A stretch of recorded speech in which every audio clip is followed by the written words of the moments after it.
شام کے وقت گاؤں میں سورج کی آخری کرنیں کھیتوں کے کنارے جھلملاتی تھیں۔ ہلکی ہوا میں گھاس لہرا رہی تھی اور چرند پرند دن بھر کی تھکن کے بعد خاموشی میں ڈوبے تھے۔ اسی خاموشی کے بیچ میں ایک چھوٹا سا گھر تھا جس میں رہتی تھی نسیم، نرم لہجے والی، محنتی مگر خواب دیکھنے والی لڑکی۔ اس کی ماں رضیہ بیگم گاؤں کی عزت دار خاتون تھیں۔ شوہر کئی برس پہلے دنیا چھوڑ گئے تھے، تب سے رضیہ نے بیٹی کو اپنی آنکھوں کا نور بنا رکھا تھا۔ نسیم بیٹا، دنیا میں عزت سے بڑھ کر کچھ نہیں ہوتا، وہ اکثر کہا کرتی تھیں۔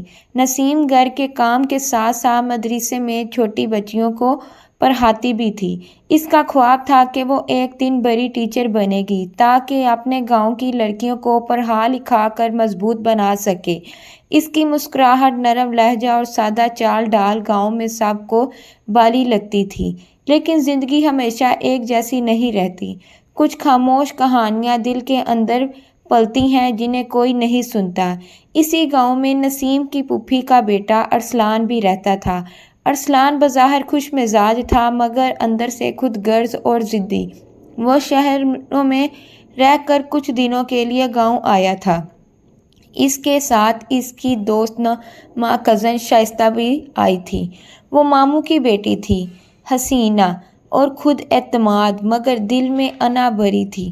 شروع میں سب کچھ معمول کے مطابق تھا، ہنسی مذاق، میل ملاقات اور گھر میں چہل پہل۔ مگر کبھی کبھی کچھ نظروں کے پیچھے خطرناک ارادے چھپے ہوتے ہیں۔ ارسلان کی نظریں اب نسیم پر بدلنے لگی تھیں۔ وہ اکثر بہانے سے قریب آتا، باتیں کرتا، مگر نسیم ہمیشہ حد میں رہتی۔ ایک دن رضیہ بیگم بیمار ہوئیں۔ دعا لینے کے لیے نسیم اکیلی گاؤں کے ایک کونے میں گئی۔ وہاں ارسلان پہلے سے موجود تھا۔ اس نے باتوں باتوں میں نسیم کے قریب آنے کی کوشش کی، مگر نسیم نے جھڑک دیا۔ ارسلان کے چہرے پر ایک لمحے کے لیے نفرت ابھر آئی، جیسے اس نے طے کر لیا ہو کہ اب وہ کسی بھی قیمت پر اپنی خواہش پوری کرے گا۔ نسیم کو اس وقت اندازہ نہ تھا کہ یہ ایک بھیانک خاموشی کی شروعات ہے۔ ایک ایسی رات آنے والی تھی جس کے بعد اس کی زندگی بدل جائے گی۔ اس رات گاؤں میں خاموشی پھیلی ہوئی تھی۔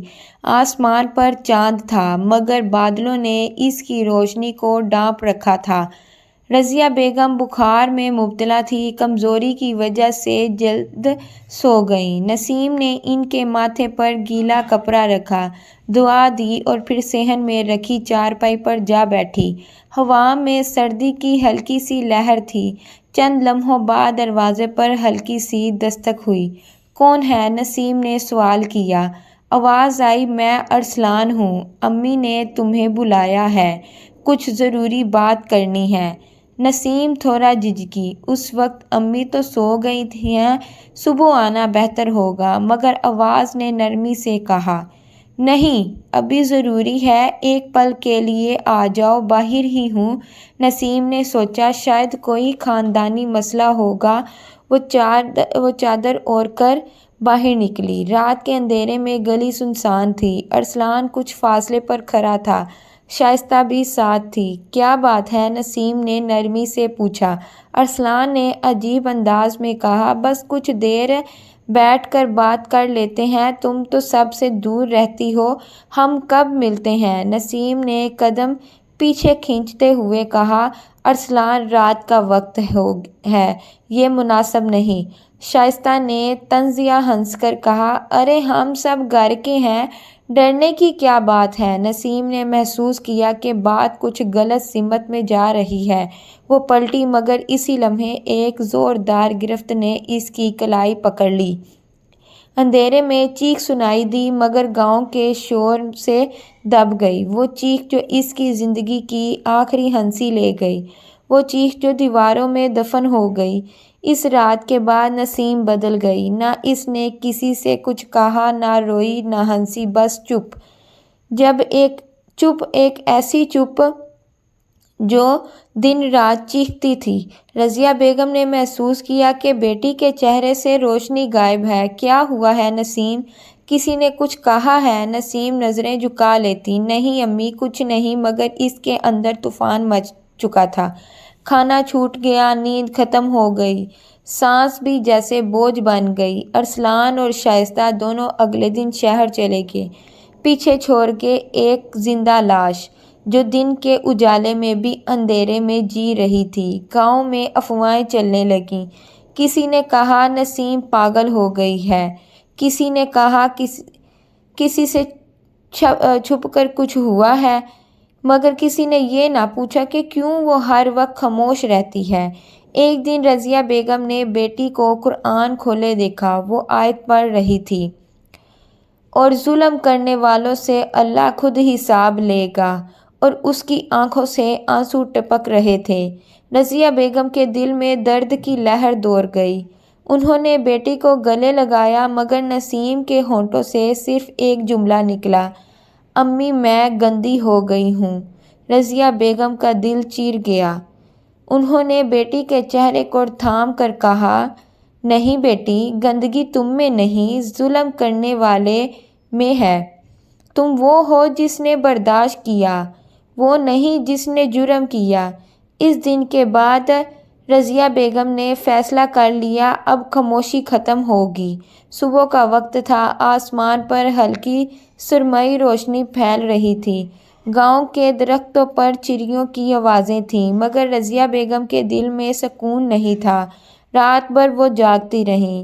نسیم کے چہرے پر پڑے غم کے سائے ان کی دل کو کاٹ رہے تھے۔ آج انہیں یقین ہو چکا تھا کہ کچھ بہت برا ہوا ہے، اور ان کی بیٹی چپ ہو گئی ہے، چپ سادے سب کچھ اندر ہی اندر سہ رہی ہے۔ رضیہ بیگم نے نماز فجر کے بعد دعا مانگی، یا اللہ، اگر میری بیٹی بے قصور ہے تو مجھے سچ جاننے کی ہمت دے۔ اسی وقت انہوں نے نسیم کو اپنے پاس بلایا، بیٹی کے ہاتھ تھامے، نرم لہجے میں کہا، بیٹی مجھ سے مت چھپاؤ، ماں ہوں، تمہارے درد کو محسوس کر رہی ہوں، جو بھی ہوا سچ بتا دو، میں تمہارے ساتھ ہوں۔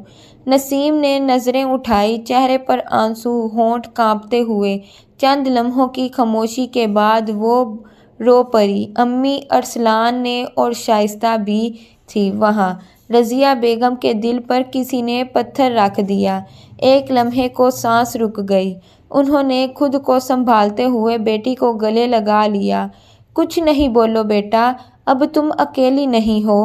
اگلے ہی دن انہوں نے ارسلان کی ماں اپنی نند کے گھر جانے کا فیصلہ کیا۔ وہ دروازے پر پہنچی تو ارسلان کی ماں فہمیدہ بیگم نے طنز سے کہا، ارے بھابھی، صبح صبح خیر ہے کیا؟ رضیہ بیگم نے ضبط کے ساتھ کہا، خیر نہیں، حساب لینے آئی ہوں۔ تمہارے بیٹے نے میری بیٹی کی عزت لوٹی ہے۔ ایک لمحے کے لیے فہمیدہ بیگم کا چہرہ جم گیا، پھر غصے سے بولی، یہ تم کیا کہہ رہی ہو؟ ہماری عزت پر کیچڑ اچھال رہی ہو کیا؟ رضیہ بیگم نے کہا، عزت تمہاری نہیں، میری بیٹی کی بھی ہے۔ تمہیں پتہ ہے تمہارا بیٹا کیا کر کے گیا ہے؟ میں چپ نہیں رہوں گی۔ آوازیں بلند ہوئیں، محلے والے اکٹھے ہونے لگے۔ کچھ لوگوں نے کہا، چپ کر جاؤ، رضیہ خاندان کی عزت کا سوال ہے۔ کچھ نے کہا، ثبوت کیا ہے تمہارے پاس؟ مگر رضیہ بیگم نے سب کو خاموش کر دیا، اگر میں چپ رہی تو کل کسی اور کی بیٹی کے ساتھ بھی یہی ہوگا۔ اسی دن وہ تھانے گئی۔ تھانے کے مہر نے تعجب سے دیکھا، ایک کمزور سی عورت گاؤں سے آئی ہوئی اپنی بیٹی کے لیے انصاف مانگنے۔ بی بی، سوچ لو، کیس کر دو گی تو رشتہ دار دشمن بن جائیں گے۔ رضیہ بیگم نے مضبوط لہجے میں کہا، دشمن بن جائیں مگر ضمیر دشمن نہیں بنے گا۔ تھانے میں رپورٹ درج ہوئی۔ ارسلان اور شائستہ کے خلاف مقدمہ شروع ہوا۔ پورا گاؤں ہل گیا۔ کسی نے کہا، یہ عورتیں جھوٹ بول رہی ہیں۔ کسی نے کہا، ایسی باتیں عزت دار لوگ چھپاتے ہیں، مگر رضیہ بیگم ڈٹی رہی۔ نسیم عدالت میں پہلی بار گئی تو اس کے قدم لرز رہے تھے۔ وکیل نے کہا، کیا تم یقین سے کہہ سکتی ہو کہ ملزم یہی ہے؟ نسیم نے ارسلان کی طرف دیکھا۔ اس کے اندر کا خوف اب یقین میں بدل گیا تھا۔ ہاں، یہی ہے، اور میں اب خاموش نہیں رہوں گی۔ کمرہ عدالت میں سناٹا چھا گیا۔ ارسلان کے چہرے کا غرور مٹ گیا۔ شائستہ کی نظریں جھک گئیں۔ یہ وہ لمحہ تھا جب نسیم نے اپنی روح کا بوجھ اتار دیا، وہ جو برسوں کی چپ کے نیچے دب کر رہ گیا تھا۔ رضیہ بیگم کی آنکھوں سے آنسو بہہ نکلے، مگر ان کے چہرے پر جیت کی چمک تھی۔ اب وہ جان چکی تھیں، بیٹی کی عزت بچانا نہیں، واپس لینا اصل ہمت ہے۔ عدالت کے فیصلے کا دن آیا۔ ہال میں سناٹا تھا۔ جج کی آواز گونج رہی تھی۔ شہادتوں، ثبوتوں اور گواہوں کی روشنی میں عدالت مظلوم ارسلان کو قصوروار ٹھہراتی ہے۔ یہ الفاظ سن کر کمرہ عدالت میں ہلچل مچ گئی۔ ارسلان کی ماں فہمیدہ بیگم کے چہرے سے غرور اتر گیا۔ شائستہ نظریں جھکا کر رونے لگی اور دوسری طرف رضیہ بیگم کے آنسو بہہ رہے تھے، مگر ان میں شکست نہیں، راحت تھی۔ نسیم نے آسمان کی طرف دیکھا۔ دل میں ایک ہی جملہ گونج رہا تھا، اللہ ظالم کو مہلت دیتا ہے مگر چھوڑتا نہیں۔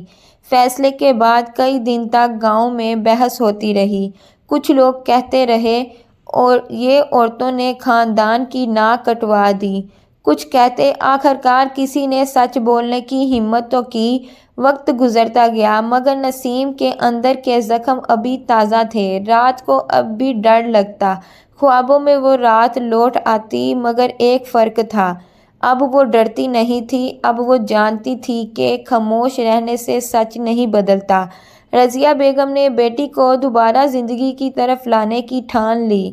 انہوں نے اسے ایک شہر کے تربیتی ادارے میں داخل کروا دیا۔ وہاں نسیم نے دوسری لڑکیوں کو دیکھا، کوئی ماں باپ کے ظلم سے گزری تھی، کوئی بھائی کے ہاتھوں زخمی تھی، کوئی بیٹے کی حرکت سے ٹوٹی ہوئی تھی۔ سب میں ایک بات مشترکہ تھی، خاموشی۔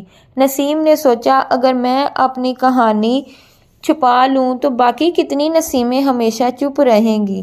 اسی لمحے اس نے فیصلہ کیا کہ اب وہ دوسروں کے لیے آواز بنے گی۔ وقت کے ساتھ نسیم نے خود کو مضبوط کیا۔ اس نے قانونی تربیت حاصل کی، خواتین کے حقوق پر لیکچر دینا شروع کیا اور تھوڑے عرصے بعد ایک مدد مرکز قائم کیا، جہاں وہ ایسی خواتین کی رہنمائی کرتی جو ظلم کا شکار ہو کر انصاف کی تلاش میں بھٹک رہی تھیں۔ ایک دن وہی گاؤں جہاں کبھی لوگ اسے برا سمجھتے تھے، اب اسے عزت دینے لگے تھے۔ محلے کی عورتیں اس کے پاس مشورہ لینے آتیں، نوجوان لڑکیاں اسے اپنا رول ماڈل بنانے لگیں۔ ایک شام جب سورج ڈوب رہا تھا، نسیم صحن میں بیٹھی تھی۔ رضیہ بیگم نے آہستہ سے کہا، بیٹی، تم نے صرف اپنے لیے نہیں، بہتوں کے لیے راستہ بنایا ہے۔ نسیم مسکرائی، امی، میں نے بس وہی کیا جو آپ نے سکھایا تھا۔ چپ رہنا کمزوری ہے، سچ بولنا عبادت۔ چند لمحوں بعد نسیم نے آسمان کی طرف دیکھا۔ بادلوں کے پیچھے سے چاند جھانک رہا تھا، وہی چاند جس کے نیچے کبھی اس کی زندگی اندھیری ہوئی تھی۔ آج اسی چاند کی روشنی میں اس کی جیت چمک رہی تھی۔ اور اس کہانی کا سبق ہے، یہ کہانی یہاں پر ختم ہوتی ہے مگر سبق باقی رہتا ہے۔ ظلم کو چھپانے سے وہ مٹتا نہیں، بڑھتا ہے۔ سچ بولنے والی عورت کمزور نہیں، معاشرے کی سب سے بڑی طاقت ہے۔ ایک ماں کی دعا اور بیٹی کی ہمت اندھیرے سے بھی روشنی پیدا کر سکتی ہے۔